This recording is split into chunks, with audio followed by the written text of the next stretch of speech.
एकछिन माथिको कुरा सुनौँ है पहिला। के भन्दै हुनुहुन्छ उहाँले? अहिले सुन किन्ने मान्छे फस्न सक्छन्। कुनै बेला यस्तो समय आउन सक्छ, मैले अघि भने अस्ट्रेलियाले चाहिँ सुनखानीबाट चाहिँ सुन निकाल्न खोजिरहेको छ। अस्ट्रेलियाले यदि चाहिँ 20-25 टन सुन निकालिदियो, या अरू देशमा पनि साउथ अफ्रिका लगायत अरू देशहरूमा छ सुनखानीहरू, त्यहाँबाट सुन उत्पादन गरिदियो र त्यो नभए पनि अहिले जति पनि डलरलाई साटेर सुन लिने देशहरूले अब एकचोटि रिलिज गर्छु भनेर रिलिज गरिदियो भने सुन बजारमा एकचोटि पहिरो आउँछ। 2,70-75 हजारमा किनेको सुन 1 लाखमै बेच्न पर्ने दिन पनि आउन सक्छ। 1 लाख त नभनौँ, 1,50,000 चाहिँ मैले पनि मतलब अलिकति अनुमान चाहिँ गरेको छु।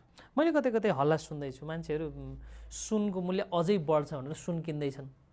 तपाईँले सुन्नु? मैले पनि सुनेको छु, सुनको मूल्य चाहिँ 5 लाख पुग्छ भन्ने हल्ला पनि मैले सुने। मैले त्यो 5 लाख पुग्छ भनेर पर्सनली मलाई फोन गर्ने साथीभाइ पनि हुनुहुन्छ, उहाँहरूलाई मैले सिधै भने म यसमा चाहिँ नि लिनुस् या नलिनुस् भन्ने सजेसन चाहिँ दिन सक्दिनँ। र यो भनेको अहिलेको अवस्था भनेको, अहिले सुनमा इन्भेस्ट गर्ने भनेको एकदमै त्यो पाकिराखेको फलमा सियो घोप्दाखेरि कहिलेकाहीँ त्यो भारी, सियो नै भारी भएर पनि कहिले खस्न सक्छ, यो चाहिँ हुनसक्छ। त्यही भएर आफ्नो स्वविवेक प्रयोग गर्नुहोस् है भनेर मैले भन्ने गरेको छु।